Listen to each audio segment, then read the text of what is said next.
Hey, what's up YouTube? It's Mike's Carhole. I'm back with another video. My brother came to visit. He's got this Volvo. It's been featured here before, but today we're going to do an oil change. This is a vehicle I haven't done an oil change on yet, so we're going to figure out what's going on with it, or figure out how to do it, and I'll film all the steps. I should have a better lighting underneath of it as opposed to previous videos. So I will walk you through the process of this Volvo. Alright, so took the top off the engine. It's right here. I don't actually feel like that was necessary, but the top of the oil plug is here. I'll light that up in a little bit and show you. And it just had an under tray that just protects the bottom, and it was Torx bit. I will put down the correct size. These were all, I was able to spin them off with my hand. So I took all these off by hand. I didn't need the Torx bit. Get under here. Got a little bit of light going on. So in this car, it's a sideways engine and transmission's here, oil pan's here. Drain plug, it's on the back. It's usually the lowest point of your oil pan. I know that I've failed to mention that in previous videos. Another way you can tell the difference between the engine and the trans, here's your starter. The starter turns the transmission, turns the flywheel to start it. So if it was pointed the other way, then it would be up here. But this is the transmission for this car. This is the oil pan for this. Let me see what. There we go. It's loose.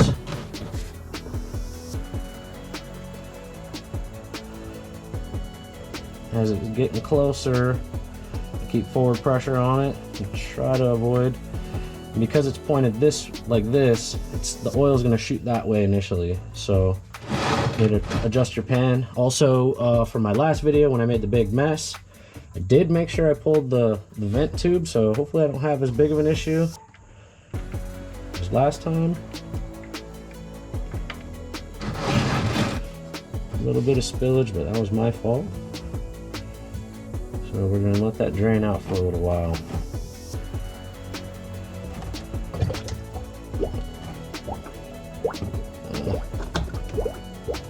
Still making the same mess I did last time. I think it's this pan, not.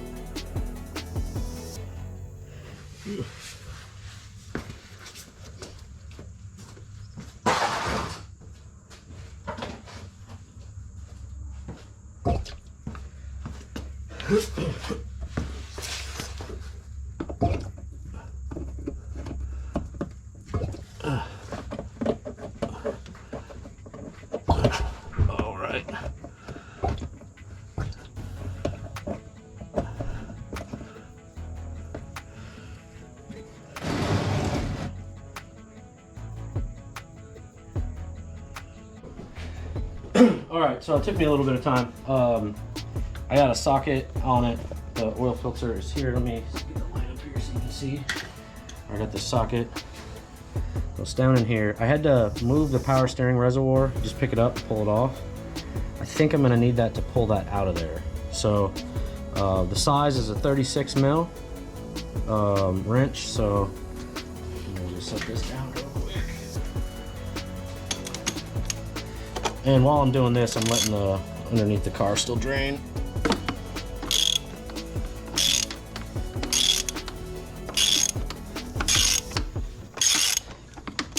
A little bit more stuff in the way. I'm not exactly sure if this cap comes out with it or not, or how I go about it. So this is a learning experience for me.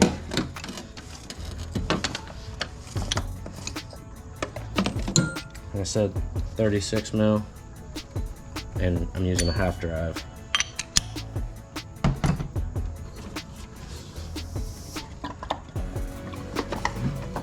Let's see if I can get enough room. Doesn't feel like it. What do you do? Just twist it and pull it out.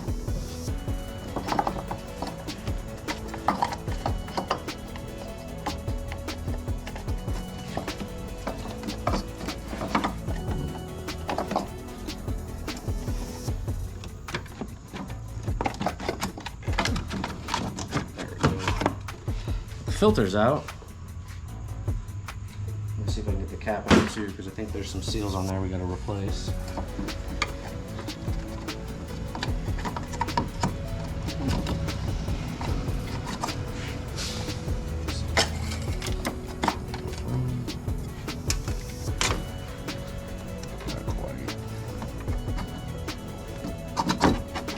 Okay, got it out.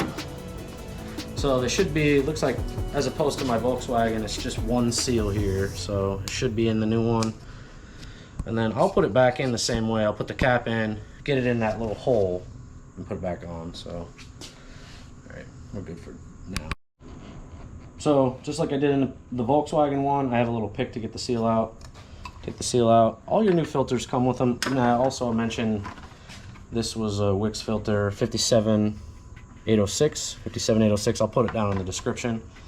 So that one's trash.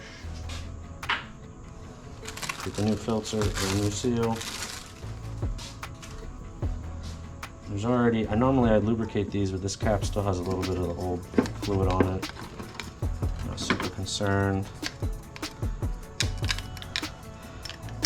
I think she's all seated correct. I'll try to wipe some of my mess out, and I think like this cap is definitely bigger than the hole it's got to come out of, so I'm going to do just like I did when I took it apart.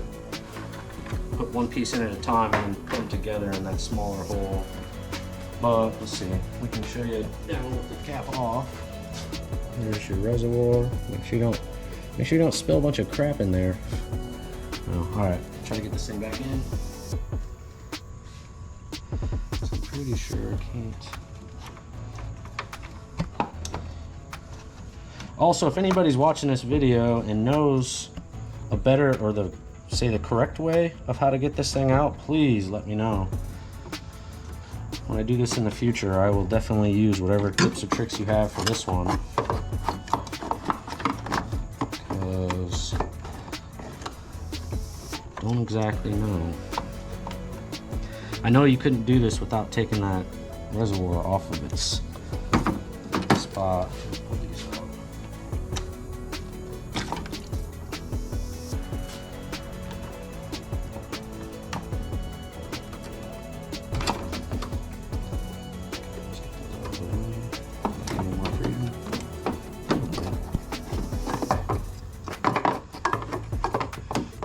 Minutes later.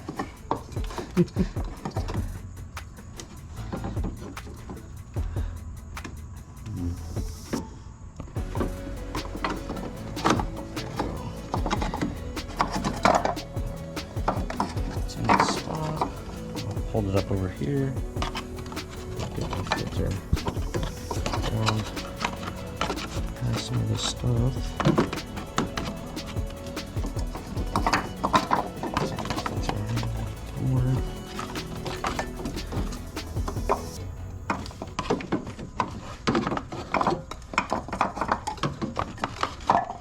This is infinitely more difficult than the Volkswagen.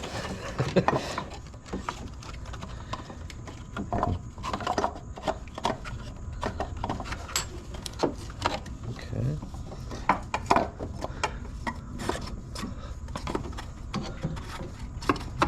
Try that. Okay, that seemed to work. Here's the click.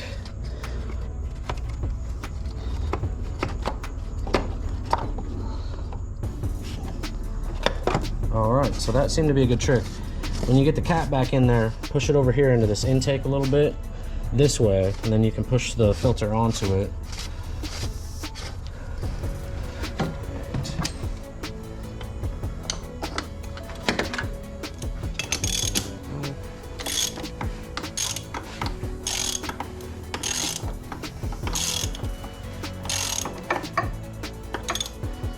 Alright, she's back on there.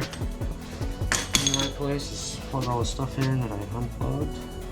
Start with this. Power steering reservoir back in place. These two lines clip back in. And we'll put the dipstick back in for now. Okay, this area is all back to normal. Minus I need to clean up some of my mess. Should be done underneath too. Let me throw the plug back in. You just gotta fill it up. Oh, it's still draining. We'll just let it keep going.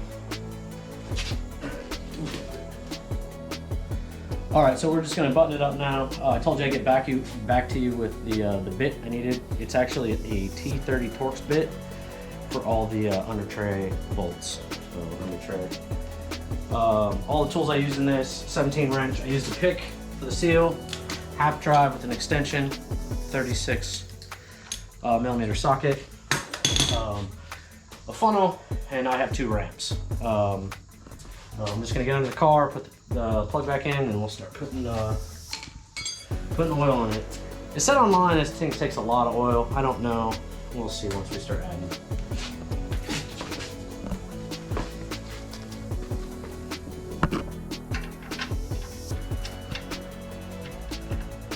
I think it's time for me to get a new oil pan.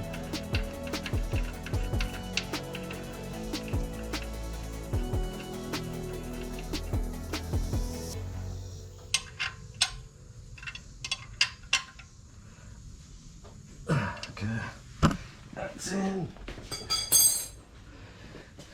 And I'm just going to start with 5 quarts.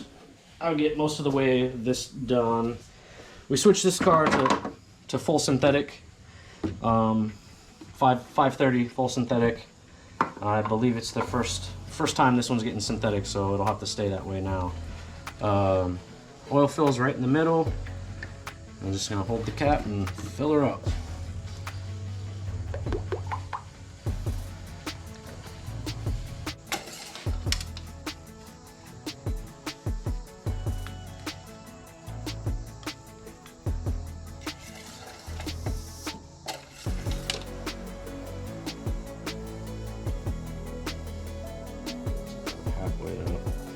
We'll let that stuff settle for a little while. I feel like it should be full. Almost a 7 quart, so like I said, it's halfway up the dipstick, so it should be good. The only thing we're gonna do, I'm not gonna necessarily film the rest. Just let it run for a little while, double check it, and top it off. That's about the extent of what's going on with the rest of this project. If you made it this far, hey, thanks for being with me today, and I will see you in the next one.